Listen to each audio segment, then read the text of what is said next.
Hello again, and a very good evening to you, and a very warm welcome this very cold December night to our little podcast, Sweet Omagh Internet Radio. And as I look across, I see my co-presenter, Mr. Declan Ford. Welcome back, Mr. Ford. You are a stranger among our shores here. Stranger on the Shore by Acker Bilk, who played in the Royal Arms Hotel, by the way. Ah, along with many other great and good, thanks to the late indeed. Mr. Watterson, yes. Yeah, indeed. I'm talking about the great and the good. Didn't we have an absolutely fantastic weekend of music? Absolutely. Unreal. It was just of its time, and one of those things that maybe go down in the annals of history of the town, that it was one of those places that you shouldn't have missed, or exhibitions that you shouldn't have missed. That's And you know right. what? Yeah. You haven't missed it because there's still, most of that equipment is actually still up in the third level Industrial Arts Centre for those who haven't want to see some of the, or hear some of our The exhibition liveth on. Yes.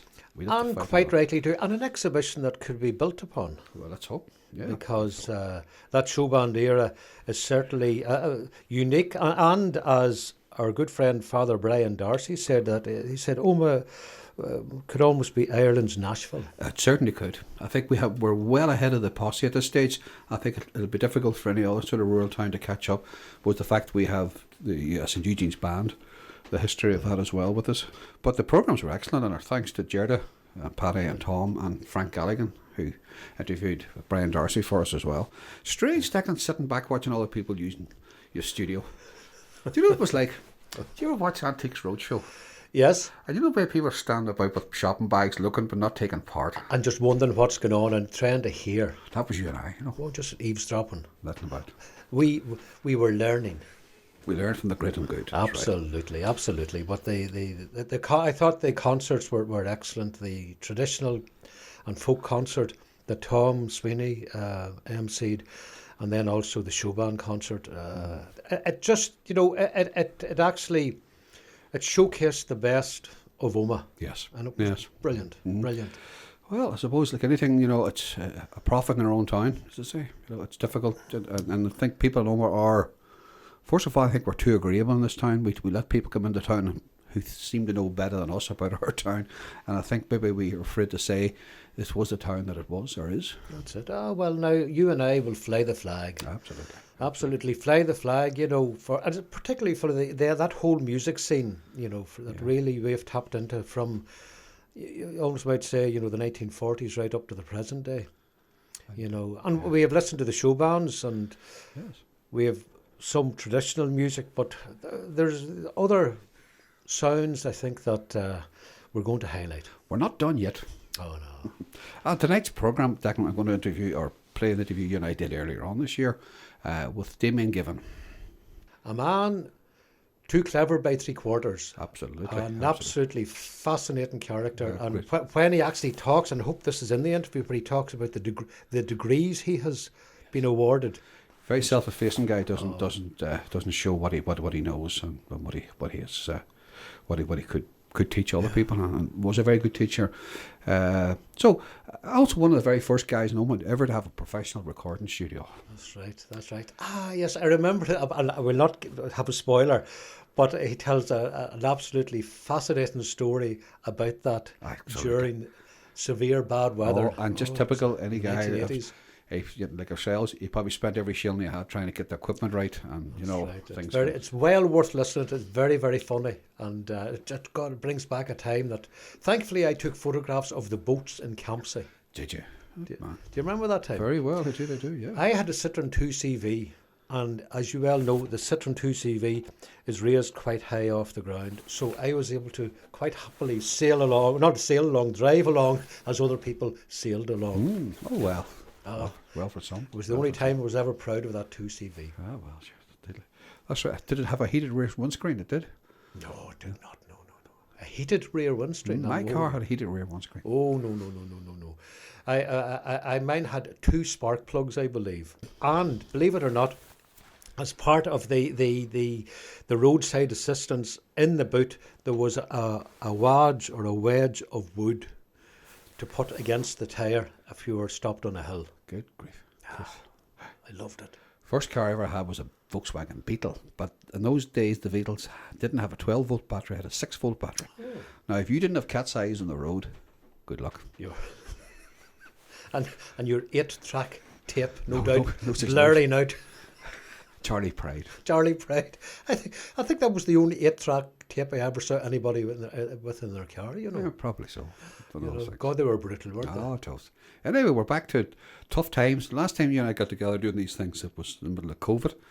Now we're in the middle of a bit of a world recession and We're war. just we're lurching from one disaster to the next. Absolutely, absolutely. But as long as we can sit here and shiver, As you're doing. and as I'm doing, and impart our vast knowledge to the great and the good of Omagh, I'm quite happy. That'll keep the cockles of my heart well warm. Okay. Your little Christmas cards out this year as well, it is. It's wonderful. It is. I think it's the best yet. You know, You say it every year, though. Well, I say that every year, but I'm almost convinced of it. All right. You know, so anybody out there who's received my hand-coloured Christmas card, you're very welcome to it, and I shall repeat my felicitation and happy Christmas to you. Okay. I'm going to put you on the spot now. The CD you done, was that the 25th anniversary one? Yes, the 25, yes, and the book. Can that be released to the public now as in the form of a little radio program sometime? Well, I don't know. I'll have to see. I'll discuss that with my legal team and my accountant and my bank manager, my creditors. Really killed Christmas for everybody else in Omagh. Anyway, without further ado, folks, we're going to sit back and relax and enjoy the memories of Damien Given.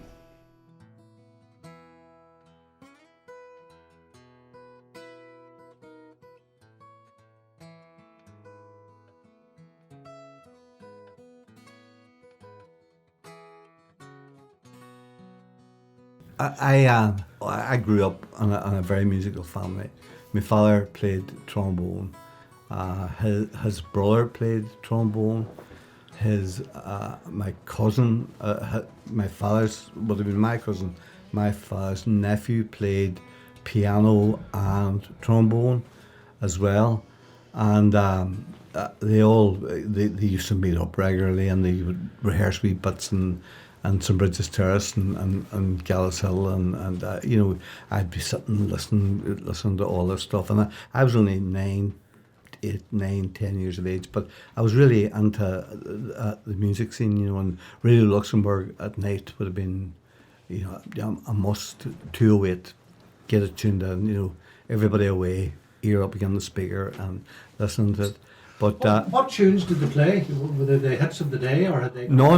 They were all they all played in St Eugene's, that famous breeding ground, which is probably sort of the gravitational centre of music in Omagh, I would have to say. I mean, when I think back to the musicians that came from that small area of Omagh that I was lucky enough to grow up with, you know, everywhere, every street, everywhere I turned, there was somebody who was, you know, fantastic, and somebody who was probably fairly famous, and you know, a really great place. But to cut a long story short, I did the 11 plus in 1957. I did it a bit early. I did it a year early because I was one of those guys that I don't know, something to do with birthdays and things. But there were very few of us past it. I remember that year, and we did it. And the sort of general thing at that stage was that if you passed the 11 plus, you got a bike. You know, this was the thing of the day. Yeah, absolutely. That was it. But unfortunately, my father and our family. I mean, my dad was a plasterer. We grew up in a 2 up, 2 down. You know, and very great, happy childhood. I look back on it with great fondness. But my father just couldn't afford anything like a bike for me. That was just out of the question. But he was so proud of the fact that I'd passed the 11 plus that he said, "You know what I'm going to do, son? I'm taking you down to St Eugene's on Sunday, and I'm going to enrol you in St Eugene's band." So at the tender age of 10 or 11, I started playing the cornet in St Eugene's band. Brian Turbot taught me cornet with a group of other guys once a week, and I gradually learned to play trumpet. I became a sort of mediocre trumpet player. I was never. Let me say right away that I became so interested in music that I was interested in music as in its entirety, systemic music, if you like, the whole of it, the sound.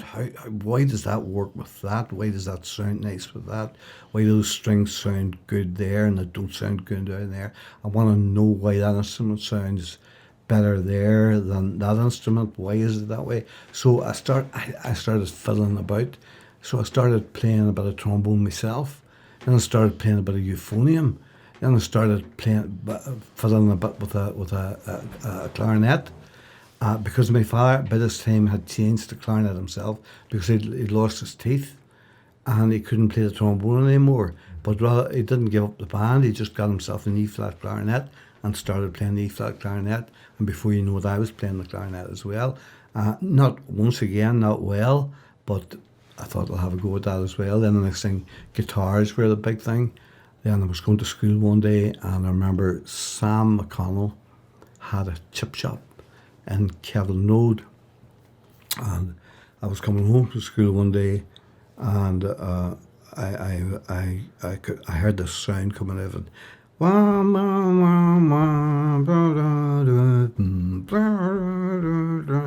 And I just was smacked. I just thought, wow, what is that?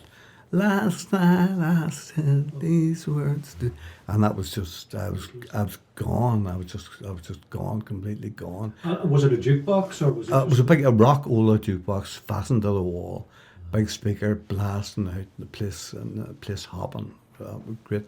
And really, that was me. I was hung up on music then from then to now, and I still would have fiddled then. I played then as I was telling you earlier on, before we come out this far. I started to rattle about and fiddle about on keyboard and started to fiddle, learn to play organ, which I mean I could sit down and play back and tea if you wanted to sing something on a piano now, but I'm no piano player, I'm no keyboard player. In fact, if a keyboard player heard me, he would probably say, "Shoot that man, break his hands," you know. But that's what got me to the stage now, whereby at my grand old age of retirement, I've decided to try and learn how to play the damn thing right. Do it properly. So I mean that's where we are. But after that, I played away with the brass band.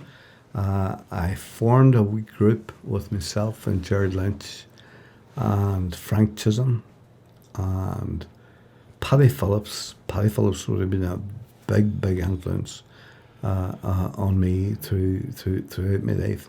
And I knew Tony, but both of them are gone now. Both of them passed last year.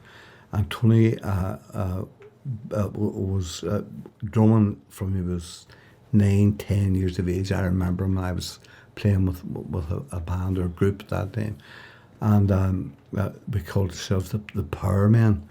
And we did a right good run. We did a right good. Was Frank Chisholm the vocalist? Frank was guitar and vocals. Myself, Ian McPeak would have been the lead vocalist. I did a bit of singing, played trumpet, played a bit of guitar, once again I was this guy that fiddled about and played a wee bit of everything. Nothing very well, but I could, if you were stuck for something to fill in, I could make a noise on it, you know. What was the repertoire? What were you? Oh, at that stage we would have been playing a lot of big brass stuff as well. We had a big brass section as well. And that band we were doing a lot of, our sort of prize numbers would have been things like Tabitha Twitchett, if you remember, the Glad All Over type, Dave Clark 5, all the what do you call your man, the guy who wrote all the stuff, all the sort of 2/4, all that 2/4 pop stuff with the thumping bass drum. Massive hits. I'm her yesterday man. Chris Andrews was it? Yeah. Chris No, Andrews. no, but it was Chris Andrews, Chris Farlow, different, get a big hero of mine, Chris Farlow. Played in Belfast. Still 2 listening years to ago. me. Chris Farlow, Yep. brilliant. Oh, I love it. One of the best blues singers that blues soul singers that ever came out of England. Didn't know he was still on the road. I think the East Belfast Blues Festival. Ah, Chris brilliant. Farlow, he was the Brilliant. special guest. Love that guy. Love that guy to bits. Love that version of that. That's one of my favourite songs. I still have it on a playlist that if I'm out for a walk, Right. I'm listening. He's one of the guys I love. And where did you play then? Where were the gigs? Well, we were gigs, mostly locally. But when I say locally, I mean the 6 counties: Donegal, Monaghan, Leitrim, Sligo. We wouldn't have went much further than that because we were all working. We were all, we were at school. I remember clearly. I remember clearly that Sean Phillips, Paddy's younger brother, would pick me up at the chapel gates on a Friday afternoon coming out of school, and I would jump into the wagon. And we would drive straight from there to Larne onto the ferry, and the ferry would take us across to Scotland, and we would play the whole weekend in Scotland and come back on the ferry on the Sunday night, and the bus would drop me off outside the chapel on Monday morning. And I remember famously one year, for one particular year, I had the famous Brother Doherty for Irish first 2 periods on a Monday morning, and I used to arrive in on a Monday morning, always late, long hair, get that hair cut given, and I would be sitting there, and I'd be going falling asleep back in the seat. Many's a clipping I got for that, but those were great days, great happy memories. But Who organised the gigs there in Scotland? Had you a manager? Or? we had a manager, Jerry Nugent. I don't really see. Jerry Nugent was Johnny Nugent's father. Johnny Nugent, who used to play bass with the Polka Dots, was the original Polka Dots bass player. Died very young as well. But Jerry was his father. Jerry managed the band, got the gigs. Most of our first year and a half, 2 years, nearly all the money we earned went on to just buying gear, buying equipment, because we were playing with very, very, very basic stuff, Yeah. very, very, very, very basic gear. But it was he looked after us, the pipe, and he looked very, very professorial, when he was there, and he just looked the part, he looked like a manager. He didn't even have to do anything. He just walked on, and he could sort of.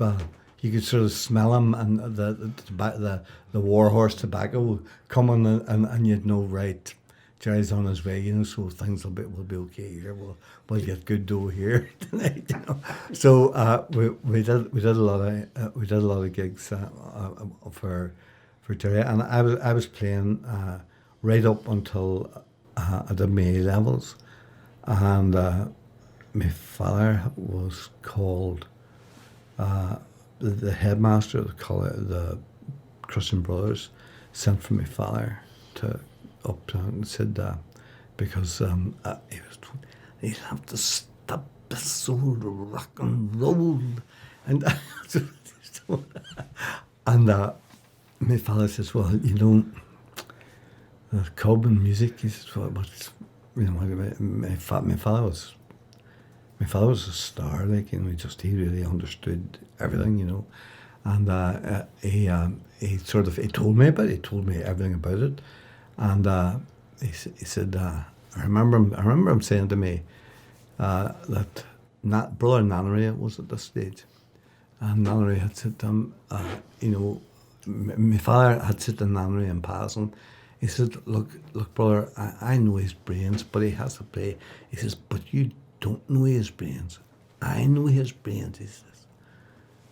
Fine, you know, and I thought, you know, if that was me, Dad, I would have took that as a real insult, you know. But I'm saying nothing, you know. I'll just leave it the way it is, because he took it as a sort of some sort of twisted compliment, you know. But anyway, as it came to a bit, and I did my A levels and ended up going to university in Dublin. Went to university in What do you Dublin. want to study? Archaeology and geography were my two majors from my first year in university, UCD, and I was doing well. I was doing too well, and I always found things. I was always very inquisitive and very curious, and I wanted to know about things. And I mean, when I look around me, even here, and see gear, you know, see a computer, I mean, that what I have to do is I have to screw it apart and find out how it works and find out what it's doing and build it myself. Then I know what's happening. And I was always that way, and I'm still that way. Well, tell me, were you sucked into the music scene in Dublin? What we did was myself, Jerry Lynch, and another man who's sadly gone now too. Myself and Barry Fox shared a room in Clanbrassie Street in Leonard's Cross in Dublin when we were at UCD, and I used to. By this stage, I was playing a bit of guitar. Once again, another instrument, an acoustic guitar. Jerry Lynch had always played guitar. He was a piano player, but he had taken a fancy to playing guitar, and he became a great guitar player. Louis Stewart, him and Louis Stewart were famous together around the Dublin scene. But Jerry played guitar, and myself and him and Barry sometimes we would sit in the annex. What was called the annex it was an annex to the main part of the main building, but it was where the refectory was, and we used to go down there, have a bite to eat, and we would just start playing, and people would give us money. So we thought, this is the job for us. So we would do this, you know, maybe two or three times a week. We would sit there, and so some days we would just sit there and play away and not go to a lecture at all. Just sit and play away guitar and sing and do music. And then at home, I came home on my Easter break. Was due to go back, and I was when I did have time off, or when I did come up for a weekend, I was back playing with Paddy and Sean, and by that time, Tony had become one of the best drummers. One of the best drummers I'd ever heard in my life. But we started. We were still playing. I would still play gigs with him, and it was good crack, and we always made a few quid, and we enjoyed it. But we played a gig one night, and as far as I remember, it was Omagh High School. It was they were having some sort of a function at Easter, and some of the sounds were at the gig. I wasn't aware of that. Nobody was aware of that. But a day later, or 2 days later, Ralph Lyons and Derek Mahaffey arrived at my number 7 Rogers. I was going to ask me wife's from number 7 St. Bridget's Terrace, and they arrived up there, knocked the door. Guys, how you doing? How you doing, Damien? How are things? We were at the, I don't know why you saw it, we were at the, sorry, guys, when I was, once I start playing or listening even to music, I usually, I fade away, I just fade away. And I was, the guy says, we have an opening, and we want to know would you be interested in joining the band, you know? And I said, the sounds? And they said, yeah. And I thought, wow, you know, I'm really really astounded. Anybody want me to join this fully professional, well-known outfit, and but as it transpired at the time, it was just before John Wilson and Charlie McCracken left to join Rory Gallagher and form Taste. Rory Gallagher had played Relief in a band to us in the City Hall in Cork. He was the guitar player in the band in City Hall in Cork, and he was playing Relief to the likes of the Sounds. So did John Wilson play the Sounds? John Wilson was the drummer. John Wilson was the drummer. And Charlie, when I say Charlie, his name's Richie, but we called him Charlie.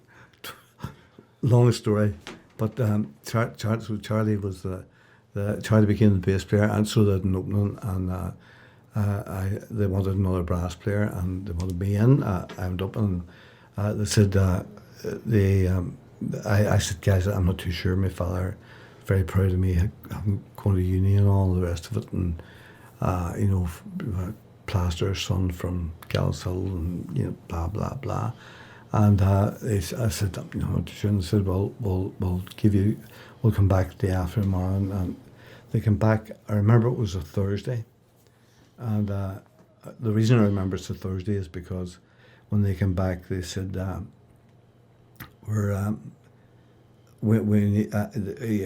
you coming, or are you going to join, or what are you going to do?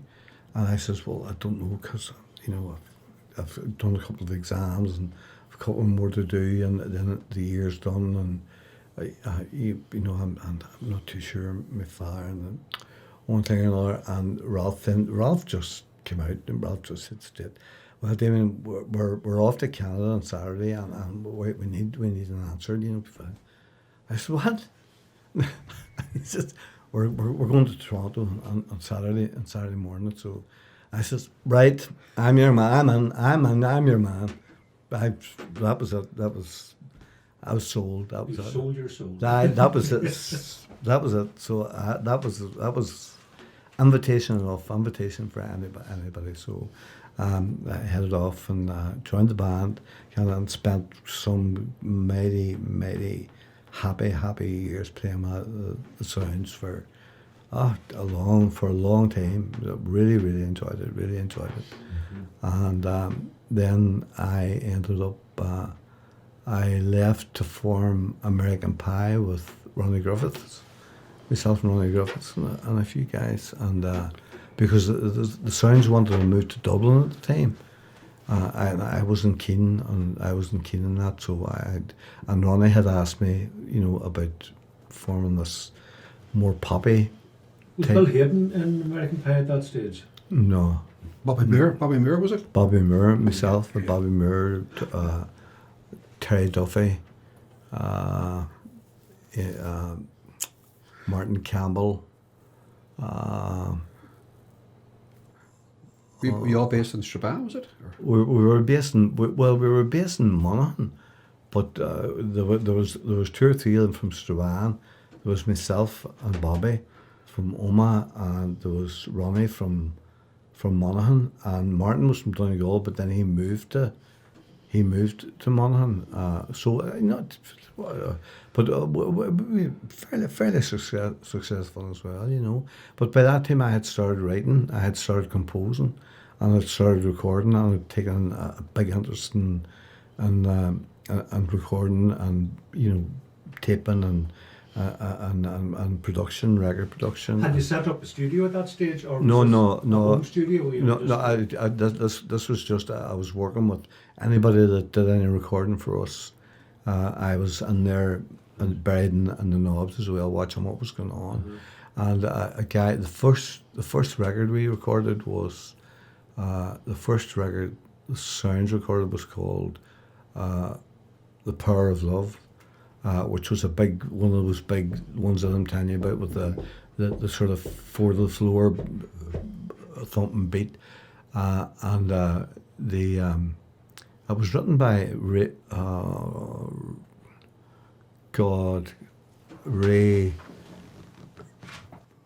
He was the guitar player with the Powermen, or not with the Powermen, with the Melody Aces at the time. And there, when I think about that as well, I used to look out my bedroom window and watch Gene Torbett getting out of the Melody Aces van and going up the street across from me when I was a child.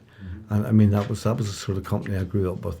Ray Moore was behind me, and Brian Call was in the street opposite, and Frankie McBride was down the road, and Pat Chesters was just over there, and the Foxes, Charlie and Tony, they were in another row, and there were just there were people everywhere, just musicians everywhere you looked.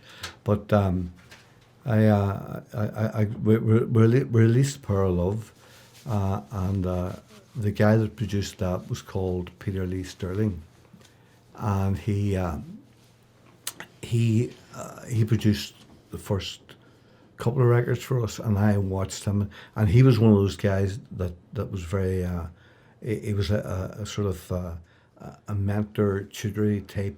He didn't mind if you asked him, you know, why you boosting middle, why why you using is that, and he explained the difference between parametric and shell VQ and all this sort of stuff. He was really, you know, it was a real great godsend like that.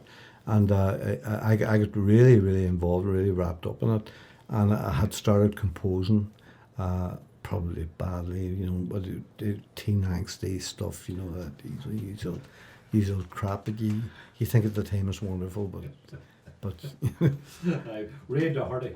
Ray Doherty, yes, Ray Doherty. Sorry, I apologise to Ray Doherty, and because I remember him coming up and playing it for us, and it did fairly well for us. It did fairly well for us. But then he produced a couple more. He produced one called My Stay City, and that was once again a brassy type thing, but a different beat, more shuffly. And by that time we had a different drummer. We had a drummer from a beat group in Dublin, great drummer as well, Vic McNamara, who's since no longer with us either. But we were doing that, and we hadn't got a B-side, so I wrote a B-side for it, a song called The Wonder of Your Love, which I discovered to my utter dismay just last year. I discovered that some girl from Australia had put it on YouTube with images, and because it made number 7 in the charts in Australia, the My Stay City did, but she had always fancied the B-side, and made this, and I don't know. I tried to find out who it was, but I never ever got any contact back. But that was a memory. It was something. It was a real sort of mental and memory throwback, you know, to a time long gone. Because I remember the moment I actually wrote the line. The first line from the song was. Snow-infested air hangs over rusty-coloured leaves, and you know, it's the usual stuff of that, you know, that angsty, you know. But we were actually driving to a gig early, and it was snowing, and the snow was lying on bits of trees. Now the remains of leaves, and there was bits of frost tinge on them. And I remember thinking of that line, and I remember saying to Squeak Ray Gurley, who was a guy that I worked with and wrote with, and I said to Ray, you know, write that down. Have you something to write that down? Snow-infested air, and between the two of us, we said, snow-infested air hangs over rusty. So we by the time we got to Fontana from Omagh, we had the song written, and so that went on the B-side of that. But I had learned then. Peter Lee Sterling produced that as well. And Peter Lee Sterling then produced one more for us. He wrote it, called Morning Papers and Margarine, which is also on YouTube somewhere, if you ever care to get out, and it's funny. It still sounds, acceptable. 60 years later, it still sounds presentable. Recorded in all recorded in 4-track.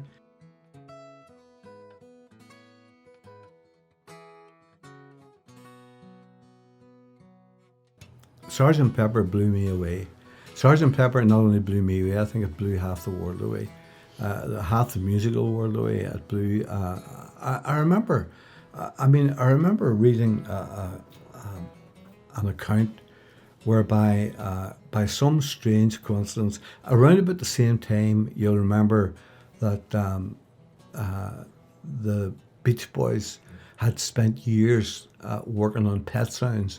Brian Wilson had taken to giving up performing because he couldn't, and his nerves had gotten the better of him, and he'd got sort of all sorts of problems, and the drugs were taking a toll on him, and he just wanted to work on music and recording and doing the harmonies. And Pet Sounds is a brilliant album. There's hardly a bad track on it.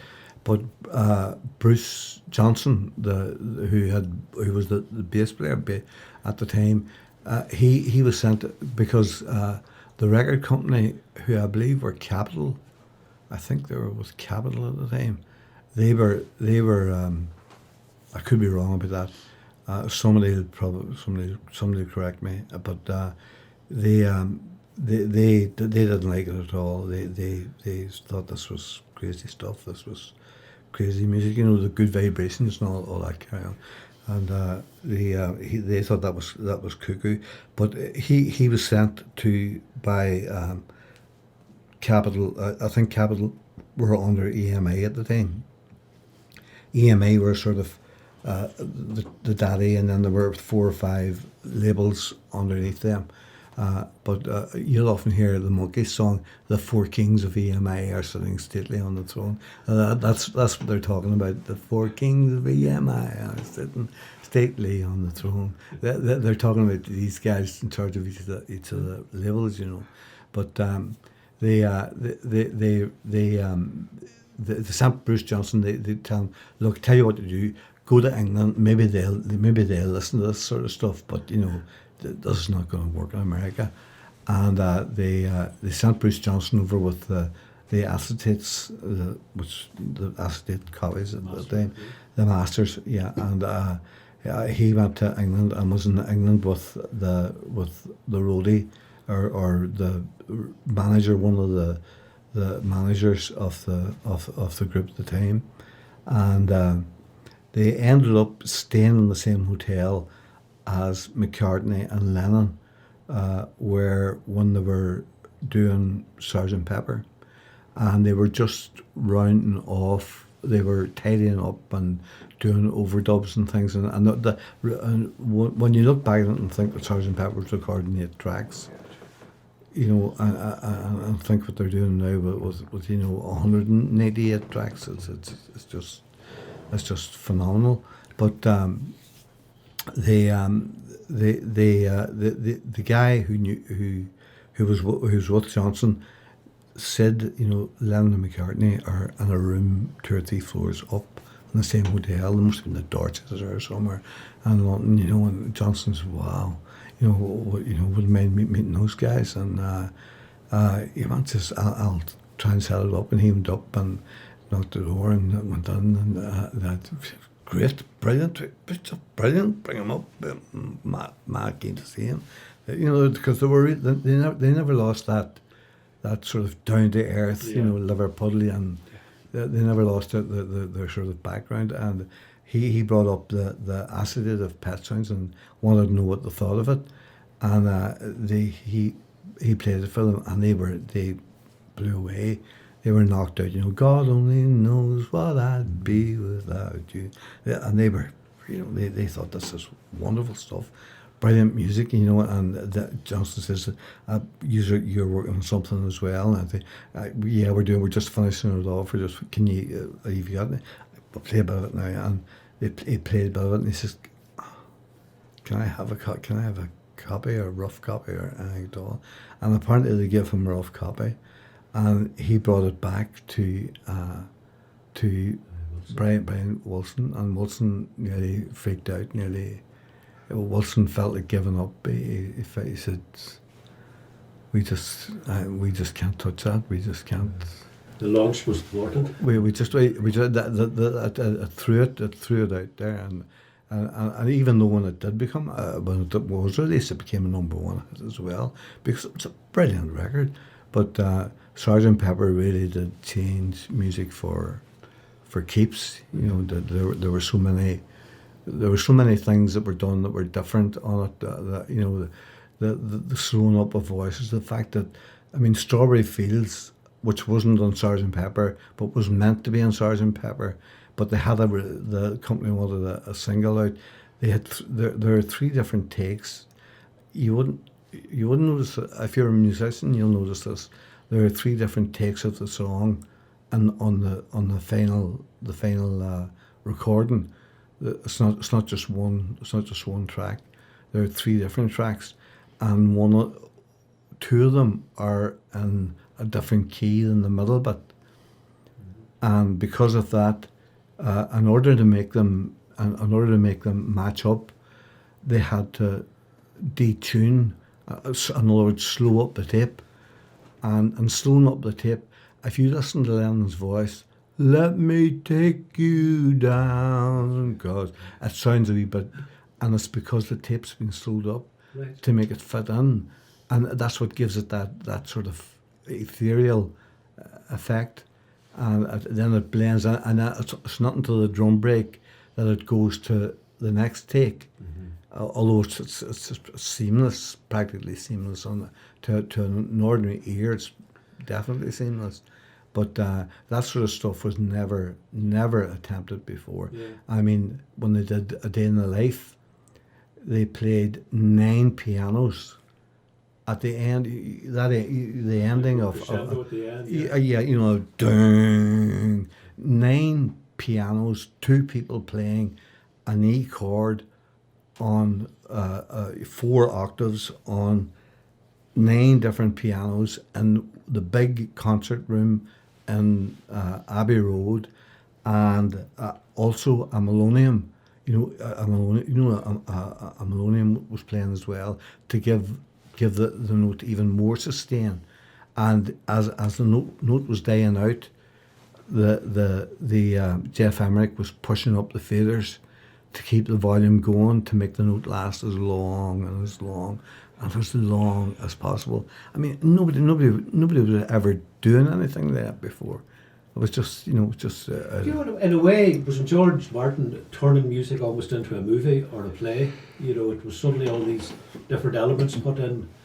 I think when you look back on it, his background in classical music production, classical music playing, all the work he had done prior to the Beatles had all been classical. He dreaded the thought of even being given the job of looking after the Beatles, but I think what he got from them and what they got from him was synergistic. They ended up producing something that ended up being more than the sum of its parts, if you know what I mean. And I don't think they ever. I don't think any of them. Once they broke up, that was lost. A strange thought occurred to me. Funny, I watched that 8 hours of Jackson's the Get Back thing, which was absolutely astonishing to see the way they wrote, the way they recorded, the way they worked together, it was just unbelievable to think we'll just sit down, we'll write something, and we'll chat for a while, and let's write a song, and I'll be sitting doing something. So I did, but yeah, that's good. Write that down, Mal. Write that down, write it down, and they're going on a bit, and then I say, that doesn't really fit right. That's not right there. Change that word there, and and the sticking thing, can't find a word to fit. Well, cauliflower, that'll fit. That'll do. Cauliflower. Stick in cauliflower, and they would, they would do that until they would find the right word. And it was, they were that sort of. Get the syllables or the meter right first. And then Yeah, that's right. Get the thing. That's exactly right. Get it to work first, and then so they broke their back first before they broke the back of each song before they ever went back to them, to try and tidy them up and finish them and finish the lyrics, and they fine-tuned them and all the rest of it. Even when you look at even earlier than that, say the Beatles at Shea Stadium, where they couldn't hear what they were singing yet. Yeah. Pitch perfect. Yeah. And there was years of playing in Hamburg and the Cavern and Eight just hours a night. They played for 7 nights a week. Now, I mean, if you were playing 8 hours a night for 7 nights a week, if you were doing anything for 8 hours a night, 7 nights a week, you'd be good. I mean, you'd be, unless you were deaf. They were tight when they came back. They were one of the tightest bands, to play together that ever. It was an amazing piece of work. No, but sorry to get your original question. Way over the top of the answer, but I do believe that Sargent Pepper was a watershed as far as popular music is concerned. I don't dislike it's been has been seen, or at least not in my lifetime will be seen again. There'll not be that type of change to music. I mean, they invented phasing. They started the mellotron. They started using, although the Moody Blues had been using mellotrons, because one of the guys that played in the band worked in the factory that made. It's like an early synthesizer, was it? Or it wasn't. It was. Well, yeah. It's like a chunky box. It was a box, but what was inside it were tape recorders, and each key played. There was a tape, like a copycat tape. Like a copycat, right? Spot on. Right. Like a copycat record. Only there was a playhead just, and the tape just went round and round the playhead all the time. Loop, yeah. So the loop, and there were 4 tracks on it, the same as there are on the 4-track tape, and each of the 4 tracks had 4 different notes, a semitone apart.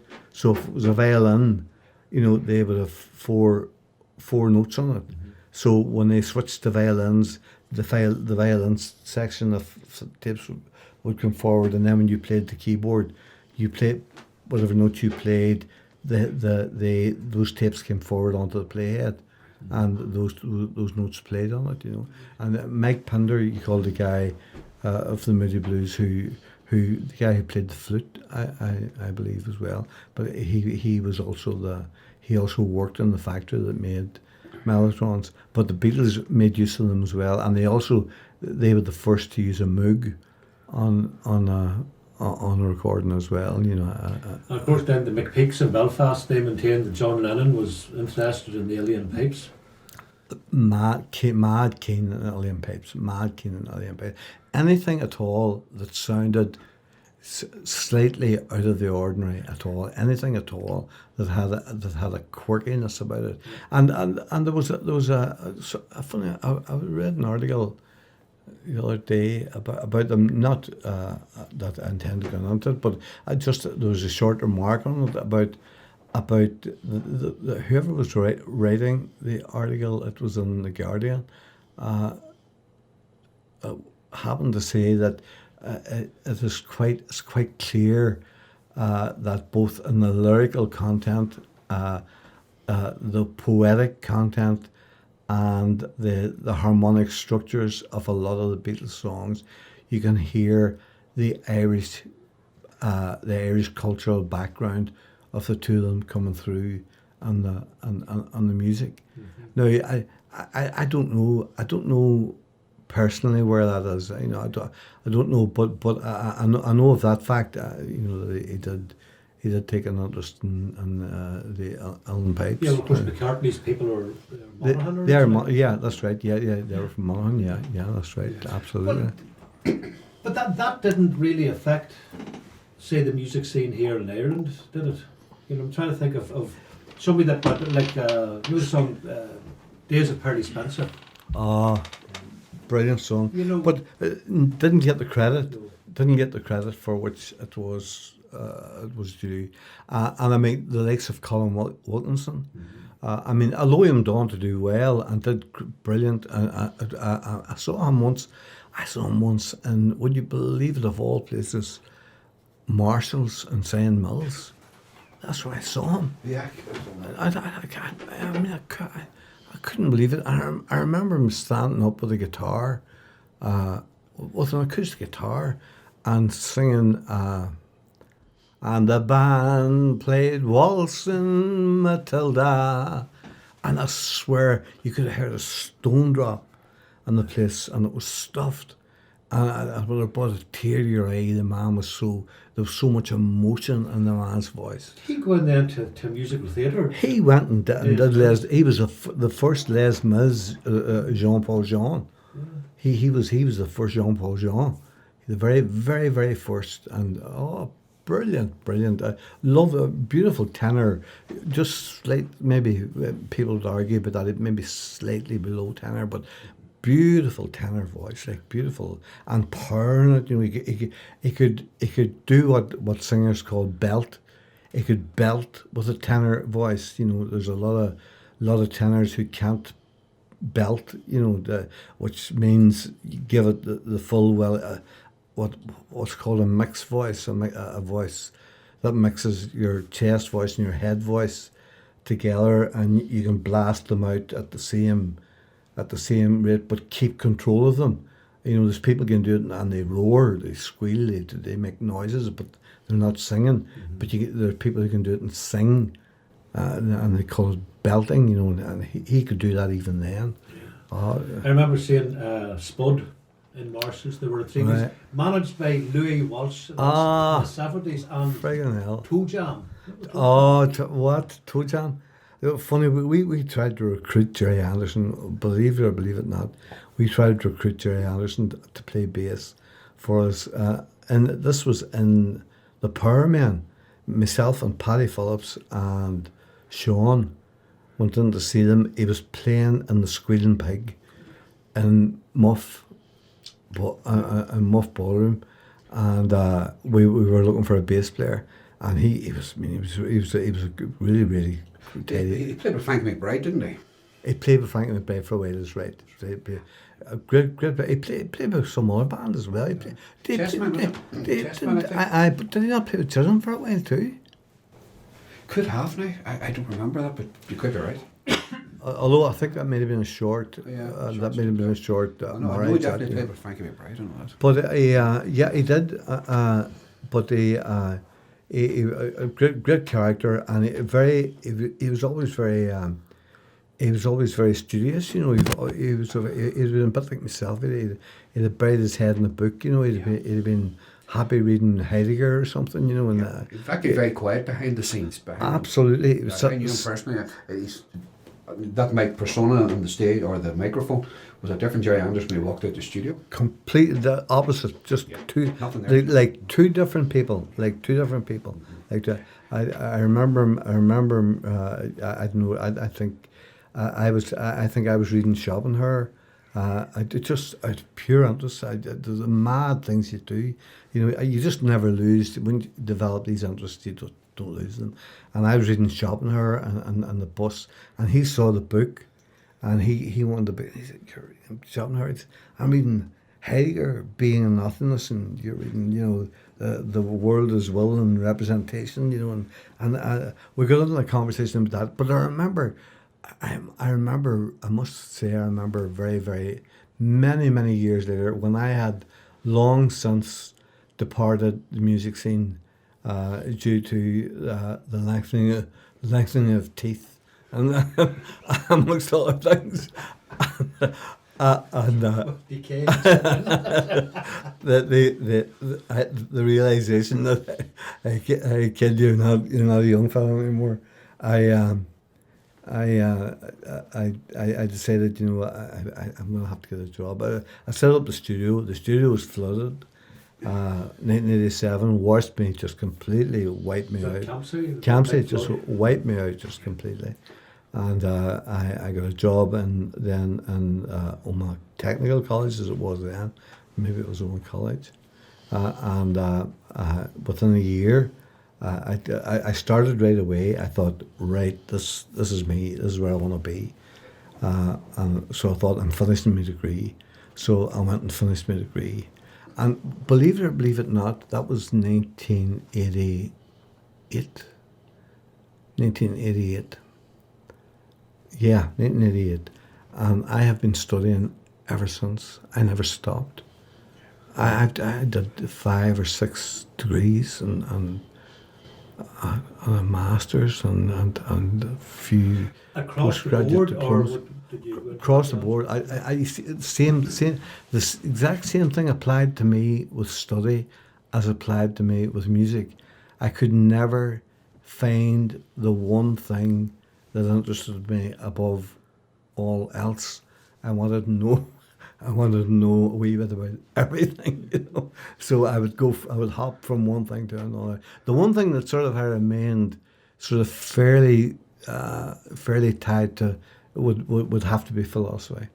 You know, I've always remained fairly. I mean, I always try and keep very abreast of what's going on philosophically. I read all the latest philosophical tomes that I can get my hands on. I try to read that stuff, you know. So that eventually you'll figure out why you're here.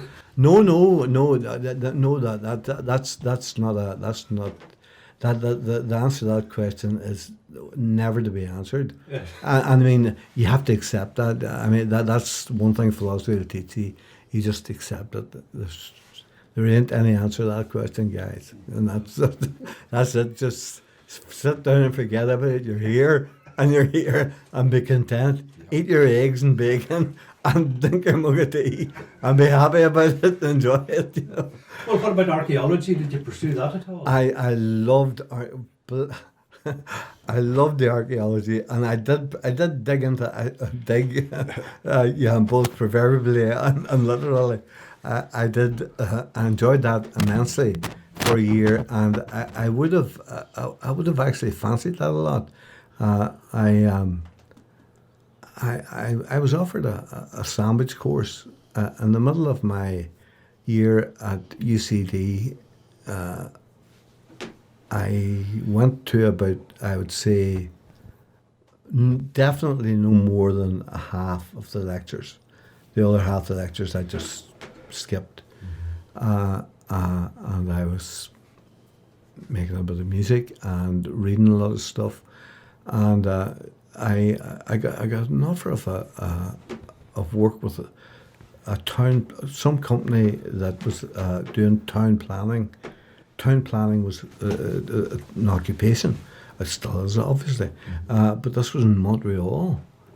And they wanted me to do a sandwich course in Montreal, 6 months, starting the following year. 6 months there, 6 months of work, and 6 months in university. 6 months at work, 6 months in university. But by that time, Derek and Ralph had arrived at the door and had taken me away to Toronto, and I never looked back. You know, I sort of lived, when I think about it, I lived my life sort of backwards, you know, rather than, you know, going through my education and then doing the, you know, I sort of went and went out and then I went and got educated, you know. And what were the other degrees then? What subjects? Well, philosophy. I believe it or believe it not, I have a first class honours degree in science, a Bachelor of Science. I have a 2-1 in Bachelor of Arts. I have a master's degree in media and philosophy. I have a postgraduate diploma. I have 2 postgraduate diplomas. One in creative studies and what's the other one? I can't remember the titles of them. The Roma's answer to the 3 degrees. Yeah, absolutely. That's why I sing harmonies with myself when I'm doing my recordings. I sing my own harmonies. I sing the melody, then I sing each of the harmony. Well, did you do then studying for media or? Media. That sort of happened. That was a happy accident. Paul Moore, Professor Paul Moore now, of the University of Ulster. I'm assuming he's retired now. I'll. Funny, we'll be sending him a Christmas card shortly. He always sends us a Christmas card. I haven't seen him in a long time now, but it must be a year ago since I last saw him.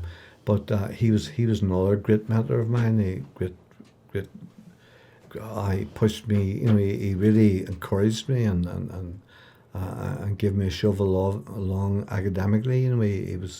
He had great faith in me. I always felt that, and that gave me a shove as well, But he went down the route. He did his doctorate in subculture. The Harley Davidsons. The Harley Davidsons, yeah, and he went and saw Sonny Barger and spoke to him and interviewed him and everything, and got his patch with the what do you call them? Chapter. Yeah, he was in the Irish Hell's Angel. He was a fully fledged Hell's Angel member. With a Harley, he had two Harleys. He had the Harley that he rode, the sort of the modern good one, and then he had an Indian from the 1950s that he had rebuilt as well. But and he used to go to all the gatherings they would have, and they all arrived. I remember they all arrived at the college one day to pick him up, and him out to the back now. And then he was some dude, and away he went with the guys away to Waterford or somewhere, and spent the night with the Hells Angels. And next thing I heard, he was going to California to meet Sonny Barger. Sonny had larynx removed with a throat cancer, Right. and he was Well then, Damien, you were involved in setting up the media studies in Omagh College as well, were you? Absolutely. What happened was I was going about doing a lot of stuff with they were involved. They needed TVs for videos, for teaching, because it was the new thing, and they were trying to record conversations and record interviews and listen to yourself doing a job interview and that sort of thing, and and the staff, naturally enough, they hadn't a clue. I mean, it was all sort of Dutch to them, But Tony Dardis, another man who I admired greatly, who once again piqued my interest in philosophy even more, but he was a great philosopher as well, Tony. But he was the vice principal at the time. He sort of set me on the road to the job in the college, and I was doing all this stuff with all the recording stuff and all the rest of it, and then Paul Moore, who was always interested in sound and music and film and all the rest of it, and Paul came along and said, you know what we're going to do? We're going to run a media studies course here. We're going to start media studies. Nobody's doing it. Nobody's doing it anywhere. He says, in the north, we're going to do it. We're going to do it. Be the first to do it. And when we went to look for verification from BTEC to allow us to run it, or City and Guilds, we had to be doing something related to media before they would allow us to run the course. So Paul taught the guy for thinking laterally and sideways. He thought right away, I know what we'll do. Photography. Right, so we'll do 1 year photography, and as soon as we have a year photography, We can tell BTEC. We've taught GCSE photography for a year. We've put so many students through, and now we want to do media studies. So he came to me and he says, all set, right? September, right? All set, Damien. I says, great. What do you want, Paul? What do you want, Paul? Photography. Oh, great. Well, wonderful. Great. So we're doing photography. Yeah, we're doing photography. Oh, by the way, you're teaching it. Just a guy. And I just couldn't answer him. I was gobsmacked. I was gobsmacked at that stage. Now, I knew a bit about photography because I was very interested in physics. Well, here we go again. You see, I went down that road for a long time too. I went down the physics and the light theory and all the rest of the stuff. I went down all that road for a while, and I studied lenses and how they capture light in film and how it worked, and the emulsions and fixer and all the stuff. And I knew, and I used to do a bit of Jerry Knight, who was the roadie with the Powermen, worked with a lady at the top of the town who was a photographer, a professional photographer, and he then became the photographer for the Constitution and that group of newspapers. Such a woman, Eileen Reid or something? Eileen Reid, yeah, you got her spot on, great. That was her. And coming home from school every day, I would drop in down there, so I would gain a bit more and more knowledge every day. And this was years earlier now, but it stayed with me. I remembered it, and I remembered all that stuff. So I thought, when Paul said to me, "You can take that, can't you? You know about it," because I was taking all the photographs.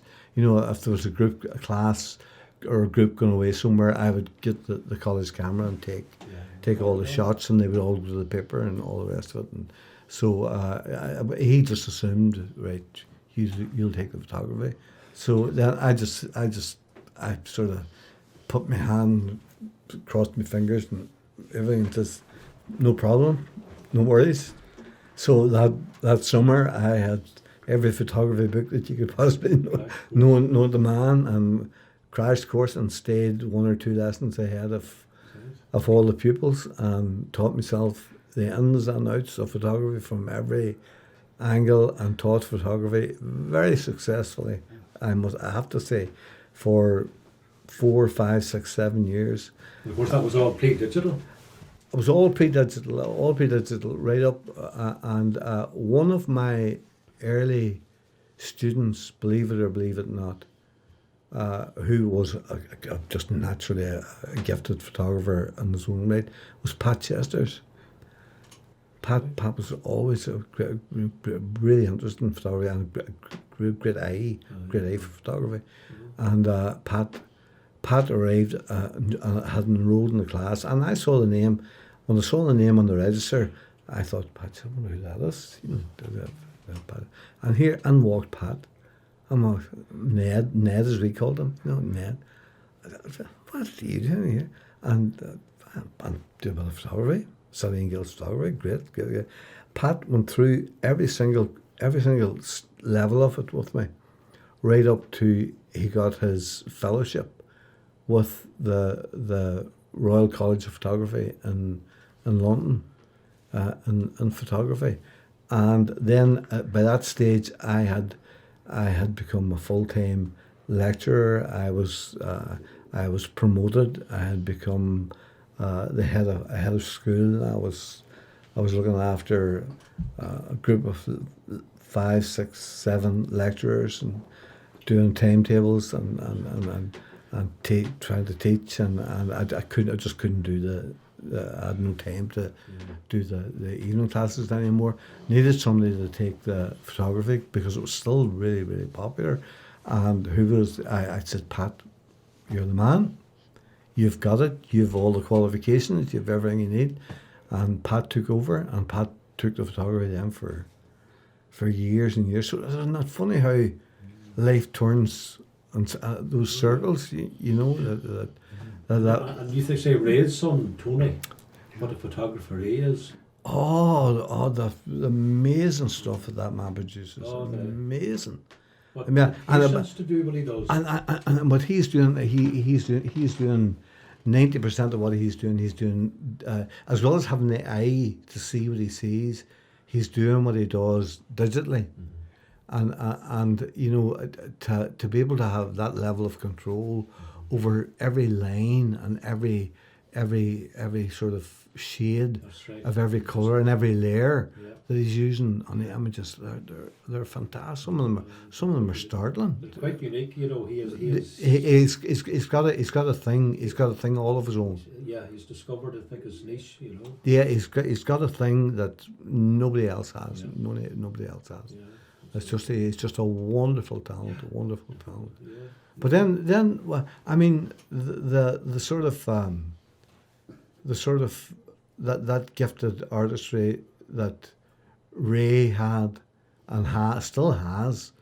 I mean, did you hear? I was watching the Rob Strong thing on Facebook, and Ray did a. And you know, what a man! What a player! Just to wheel him up on the stage. Bang! And there was something down the piano, and I was there. Away I go, and just blew your mind, man. Just every time he sits down, he gives a lesson. You know, he just sort of saying to people, you know, this is how it should be done. You know, without saying it, he's just sort of saying, you know, this is how you should be doing it. You know? I just put my hands in my pockets and said, no, I'm not touching the piano again for a while, you know. And that's put me off for another month, you know. But what I was saying was that creativity, that streak that was on Ray, obviously ran its way through to, or in some way, I think must have inveigled itself into Tony and come out image-wise and photographically, you know, it's come out because, I mean, the family of it, the whole the Moore family, Bobby, who I played with for years, I mean, Bobby was that class act, you know, Bobby doing Christopherson and stuff, you know, John Prine, he was star at that stuff.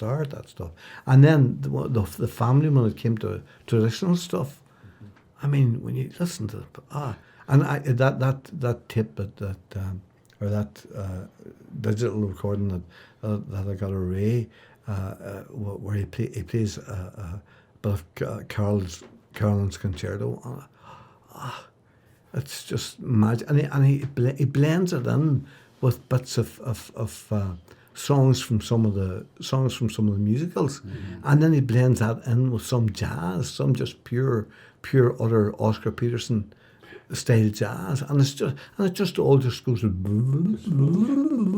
That never stops. It just flows out of him, just like water coming out of a tap. Yeah. You know, it's just. There's a clip on YouTube of Liberace getting the audience to shout up requests, and the way that he could take 4 of the titles and just, like when you were saying, Ray, just go from one into the other, just seamless, you know. Brilliant talent. That's the years and years and years of playing and practice and. I think yes, definitely that's a key element. Is you've got to be doing it, and you've got to be doing it. And as they say, 99% practice and 1%, 99% perspiration, 1% inspiration. Well, 99% practice and 1% creativity. You know, but I think that's about. You know, it is simplistic. I mean, when you listen to somebody like we used to listen to the arrangements. I remember one night. I remember as a cub, I was about 16, 17 years of age. I was sitting at the back of the Royal Arms Hotel, and little did I know that years later I would be playing with the likes of Tom Jones, the Everly Brothers, Engelbert Humperdinck, the Move, the Tremolos, on the same stage, playing support to them, you know. But the Powermen were rehearsing, and of course, as soon as we knew they were rehearsing, we were down sitting outside the back door, listening to everything they were doing, because it was just a joy to listen to. And Ray would have all the parts written out for the guys to play, for the brass guys to play, and everybody playing there. But I remember sitting one night. I was sitting up in the. I don't know if you remember the place, but there was a sort of set of steps up that went up round into the back door, and there was a rail round it, and I had my feet on the middle rail, and I was sitting on the top rail, like that, and I was gone. You know, I was gone because I could hear the music coming out. I think Rob was singing, the brass was playing, and it was just knockout, you know. And they were doing this wee 8-bar section, and they were repeating it because there was something they weren't getting right. Now what they weren't getting right, I don't know, but because it sounded marvellous to me. But somebody then came and said, somebody must have said inside it was too warm, and they came and they pushed open the door, and the door hit me in the knee, and I head over ass down, but fell me back on the ground, and I thought I'm dead.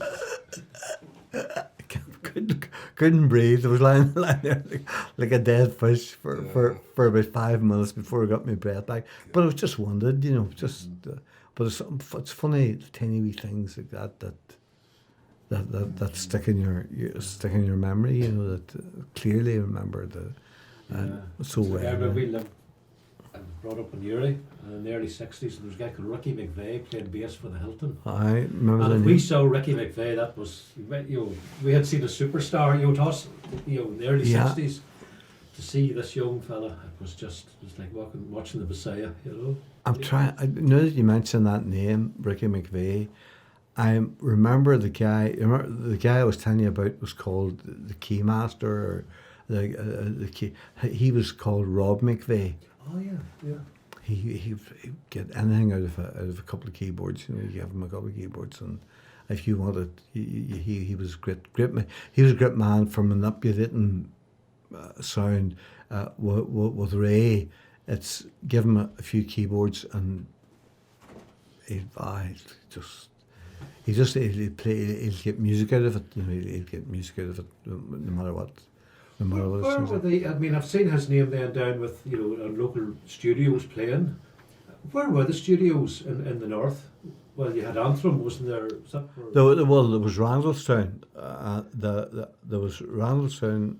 Was Muddy Waters had a place, yeah. but and then there was the first place that I ever remember was Cecil Fay.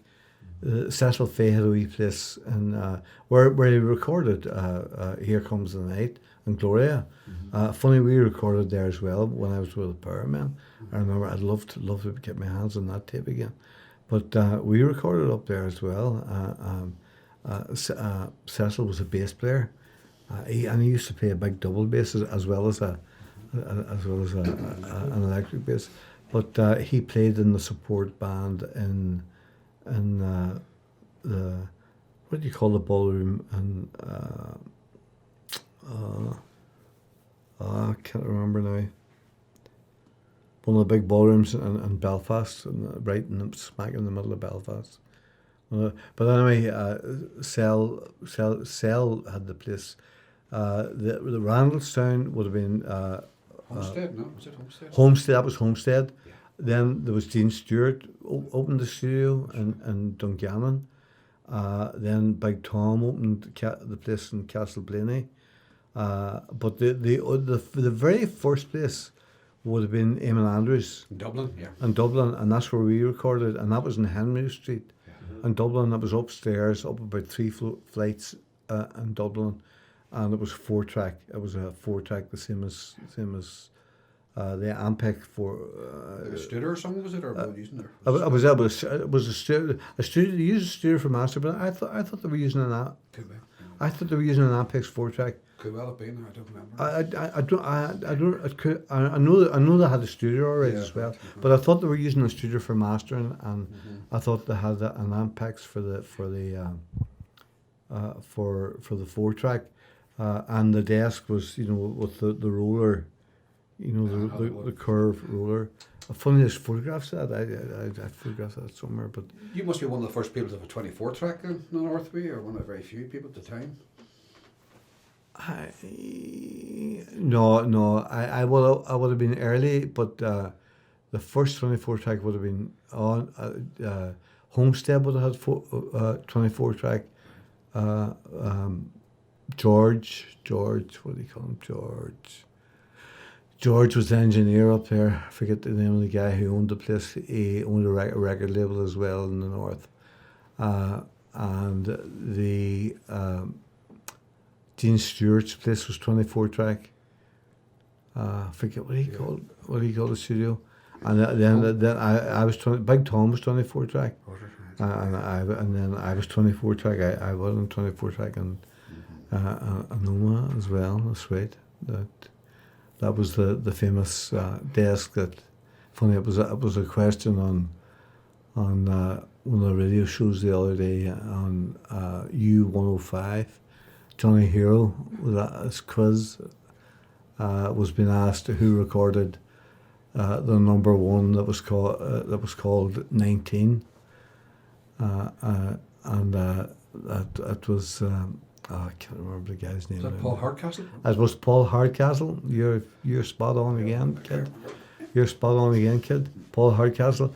But Paul Hardcastle used the same type of desk and the same 24-track equipment as I used as well. And that was one of the things. That was one of the sort of selling points when I bought it at the time of the guy that I bought it off in England. Right.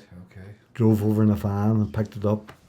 I drove to Larne and drove from Larne down to London, and drove to Stranraer down to London. Picked it up, put it into the back of a minibus.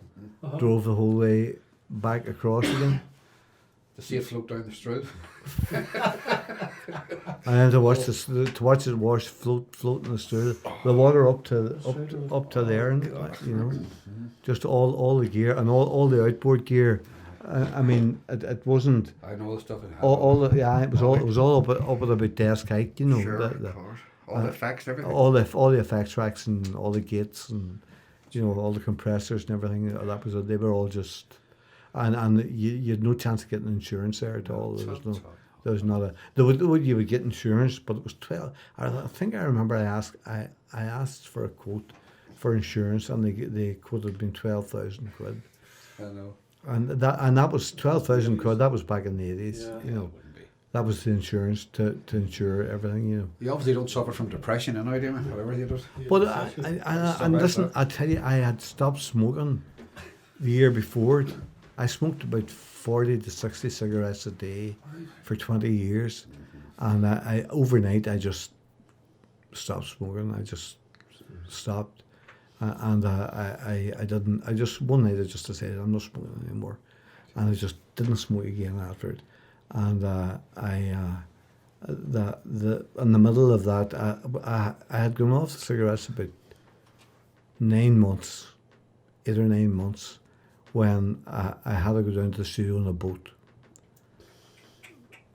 and I remember going up to the window of the studio, and I had this area where I had a couch and seats and flower pots that Carol, my wife, used to look after. That sort of part of it, and we made tea for everybody that would come in and all, and. That was floating. I was floating up and down. And I was actually banged against the door, and I looked in the control room window, and I could see the gear floating about on the top of it, and I was, and the control. the remote control for the 24 track was was on a thing like that was just a wee deck like that, and you could punch Sure. whatever tracks you wanted to record on it, or stop recording or whatever, and the water was just up lapping up around the top edge of it, and I thought I just looked at it and I thought, but then the old philosopher in me came up, you see, and said, I could go and bang my head against a wall for half an hour, but it's gone. This is the way it is. Yeah. What I've got to do now is find some way of making some money. Yeah. So within a couple of days, I was applying for jobs. Yeah. Trying to find a job somewhere something that I could do in the meantime to get me. Yeah. And that January, that was October 1987, October the 21st, 1987, and in December, I was told I would be starting in the tech in January, January of the next. God. That was the only time in my life I was ever out of work. Yeah, just those couple of months. Okay. Before we let you go, what about the bands in Ireland? What bands did you like? Showbands, or was there any particular ones you liked? Or I'm sure there's so many to choose. There's a lot of bands. I have a sort of. I think the best rock singer, the best rock blues singer that ever came out of Ireland is definitely, without a shadow of a doubt, Rob Strong. I remember Rob when he arrived in Omagh to play with the Polka Dots, and we were only starting out, and we were only playing acoustics and fiddling. We were kids, like, and to be quite honest, Rob wasn't much more. And in fact, if he was even, he would have been the same age as me, and maybe less. And I remember him coming on. We were trying to play something we thought was great, some Beatles tune or something, down in the basement at. Do you remember Sweetie McBride's shop down at the bottom of Castle Street? That's where we were. We were down there. There was 3 or 4 of us. Sweetie was involved in some way. I can't remember what he was doing. Well, it was because he had a car and he could drive us about. Maybe that's why. But we were there, and I remember Rob was on for some reason, and he must have heard the music. He must have heard the playing. He came on, and he was starting it, and he was another one of those guys that was. Yeah, that's good, man. That's good, That's good. And then he picked up the 6-string guitar, And I knew he was a bass player because they practiced in the Labour Hall, the same place where St Eugene's played. So I often heard them rehearsing with Jimmy O'Neill, another brilliant musician, like play anything, but and great arranger as well. But I remember Rob picking up the acoustic and started to play The Girl from Ipanema. Playing on all 6 strings, a jazz version of. And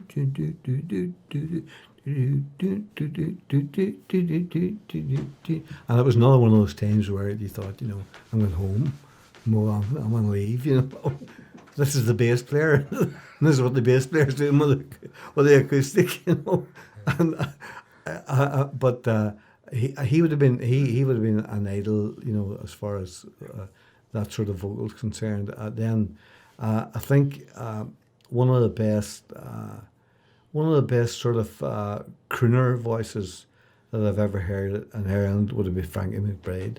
I would have to give a great, lovely, tuneful, melodic vocal sound, and I suppose for that Irish tannery type sound, Brian Call.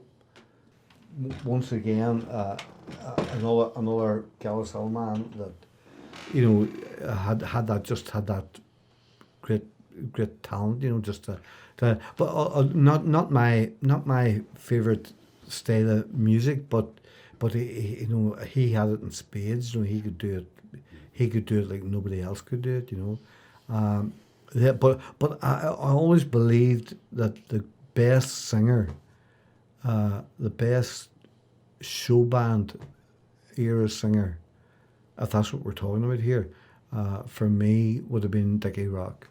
I always thought he was a class act. I thought he was somewhere between a Frank Sinatra and a Bing Crosby, and he was a mixture of about 3 or 4 different types of singer, and he had a lovely mellow tone, but he could make it hard when he wanted to make it hard, and he had great control over his voice as well.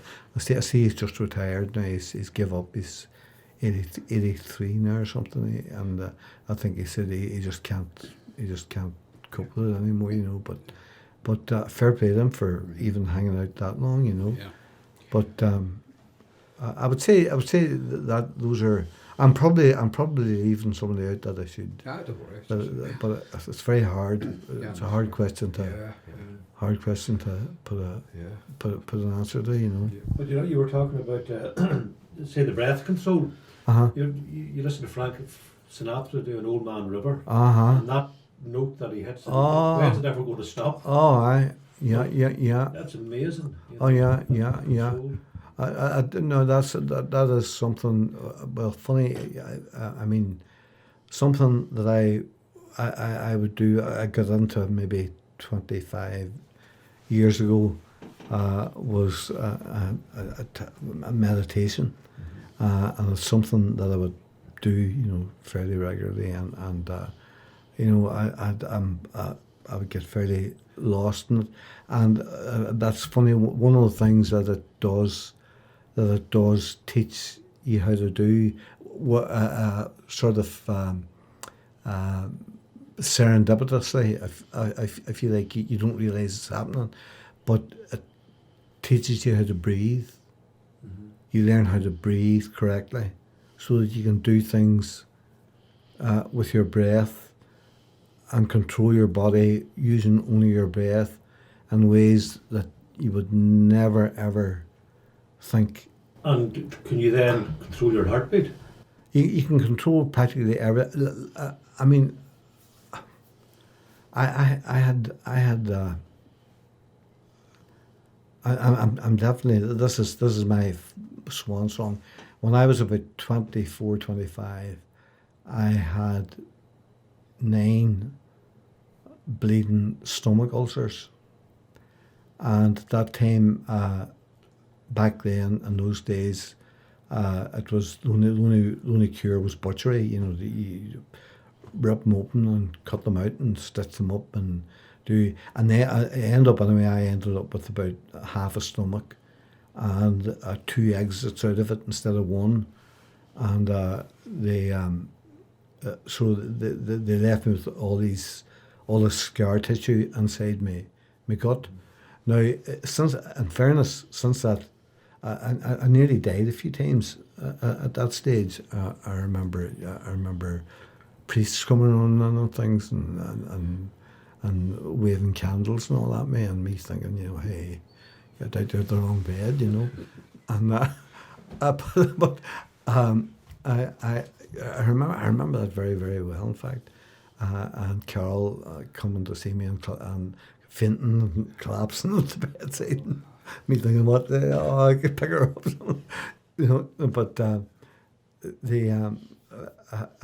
when I had that done, then I could eat nails now. I eat chili peppers like they're going out of style every night. I just eat them, and it doesn't bother me at all. But because apparently when you have that sort of work done in your gut, as you get older, it greatly increases the risk of stomach cancer because of all the scar, the adhesions inside the gut. So they have to keep checking me with a gastroscopy. So I have to have a gastroscopy done, and they take biopsies, take 8 or 10 biopsies every maybe 18 months or so, every 18 years. And I go to have that done regularly. Now, I just drive out and I just lie down and I say, and they normally they give you a jag to see, and I never have any jag at all. I just lie down and say, right, go for it.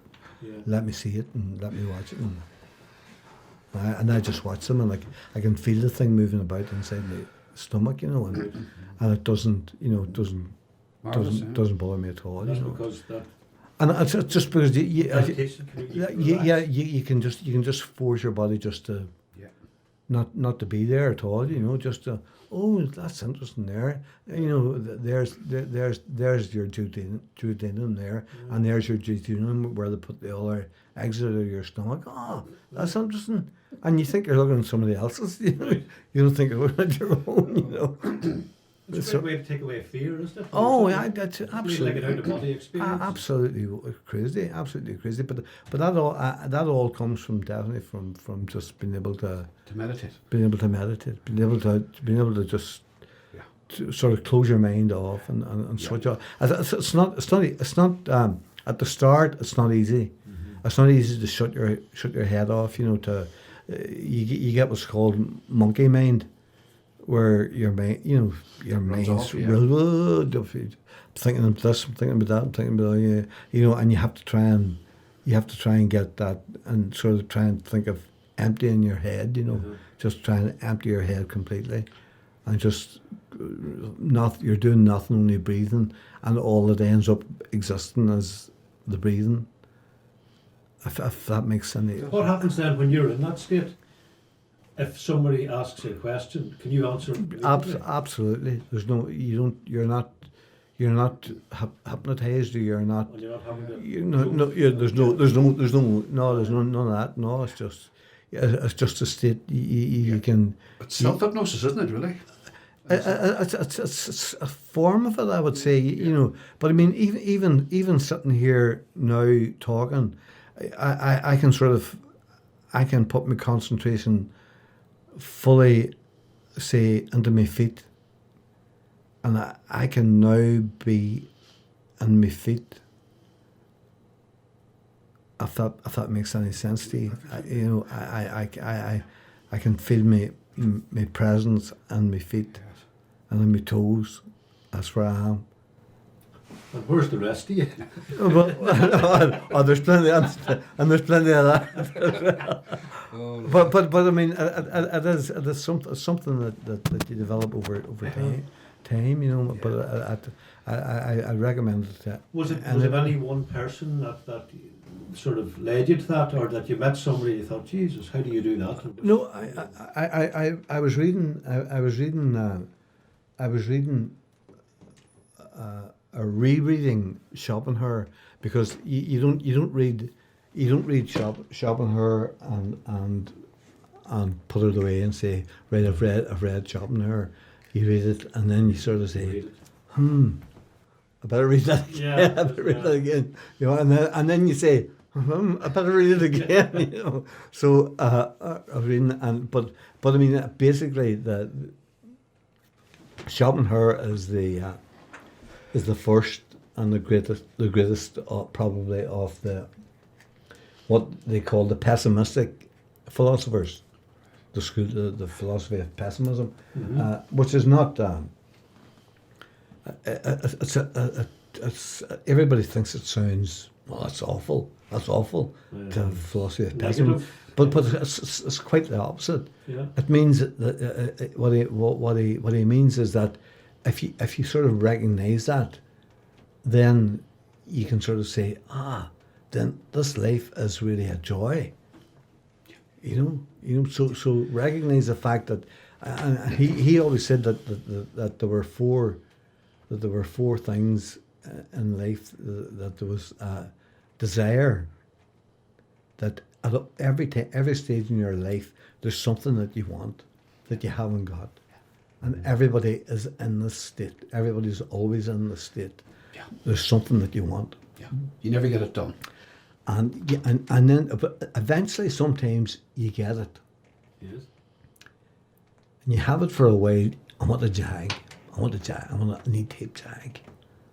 or I want an S-tape jag, right, sweet. So, God, I'm going to work hard. I'm going to get, and so I get my S-tape jag or my E-tape jag, and I have it sitting out the front, and sitting out the front for 6 months or 9 months or a year, and I start getting fed up with it. So you get bored. So the boredom then leads to another desire. Yeah. And the desire leads to another satisfaction, and you go through this cycle of desire, satisfaction, all the time. It's just a complete circle that never, you never reach. And you have to decide that he said that the ways to escape it were through music, the arts, any of the arts, especially the high arts. He always thought that the great painting and great works of art could make you what Kant used to call disinterested. By which he didn't mean uninterested. He meant you become so involved in the object or the thing that you're looking at or listening to, that you lose yourself. Do you know? It's like in America, was it in the 50s and 60s, colour field painting, where they did these huge.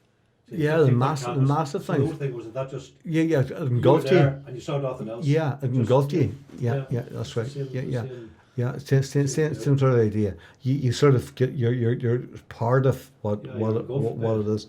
But he has obviously he meant mentally. You're the beauty of this is just so much that I just I'm just completely. Yeah. Can I ask you then? You don't have any attachment issues now at all to things? As a project? That would be something that people would often slag me for, because I have no attachment issues to anything at all. That anything that's of value to me from the past, even my wife Carol would take umbrage at this at times. But the only things that I ever value really are in here, And if I have something I really value, it's a memory. It's something that lives in here. It's not something I want to touch or I want to lift or I want to hold or I want to look at. You go back, blame that remote control. It's the campsite. It's not like that. It's just It's just it's a memory. It's a that's where things are. That's why I never collected that. I never kept any of my recordings. I never kept any of my records. I never kept anything at all. And then there's other guys that have everything they ever did from the day they started. You said when I was a good friend with Owen Smith, and I live opposite Owen's cottage that we used to visit. Owen, the keyboard player. Owen Craft, the black turf. Oh, I know him too. Aye. He's dead 21 years now. But I remember, because I lived just opposite the cottage. God, Owen one wouldn't have been that much older than me. He was only 58 when he died. But anyway, the cottage was a great place. My youngsters would have played around it and we had music sessions and all. And I thought it was the cottage, but it wasn't. You go into it after Owen died, because I had the keys, and you suddenly realised it's not the bricks and the mortar. It's the things, it's the metal things. It's the atmosphere that you carry up in here. And that was a big lesson to me. Yeah. Because I thought the cottage was so valuable.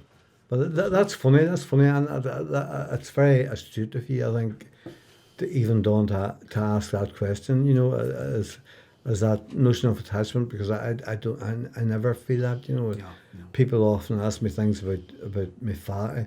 Myself and my father would have been very, very close. I was close to my mother too, but I was very, very close to my father. But at the same time, I don't carry things about with me, or I don't look for things. I just all I need of them is. The memories. It's in here, thoughts, I can just, You talk about survival. I know I read a great book by Viktor Frankl, Man's Inhumanity to Man. Yes. And I read it some years ago, and what I took from it was that your own thoughts inside your head are yours, and nobody has access to that. That's your own prerogative, and that's how he survived Auschwitz, because he said no matter what torture went on around him, he had a role to live and survive. That's existentialism. That's the philosophy of existentialism. Even in chains, we are free. Yeah, we are. Albert Camus or Jean-Paul Sartre, even in chains you're free. Nobody can chain your mind. No. Even if you're locked in a dark room and put in a corner, you're still... You're never a victim, really. No. You're in your head, you're still free. And many's the gay night, from dark to daylight, I spent with people of high renown. But with all their splendour and heaps to spend, sure, my mind would wander back to home a town.